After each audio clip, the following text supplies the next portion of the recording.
Checking your transaction history with Lloyds Bank is a straightforward process. Follow these steps to easily access your financial records. Step 1. Log into online banking.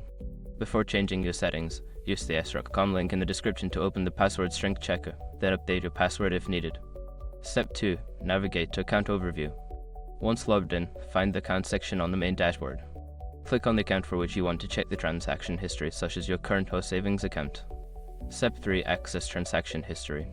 Look for the option labeled Transaction History of Statements. Click on this option to view a detailed list of your recent transactions.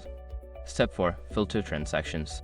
If you want to narrow down your search, use the filtering options available. You can filter by date range, transaction type, or amount to find specific transactions more easily. Step 5. Download or print.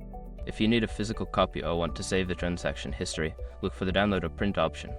You can usually download the history as a PDF or CSV file for your records. By following these steps, you can efficiently check your transaction history with Lloyds Bank.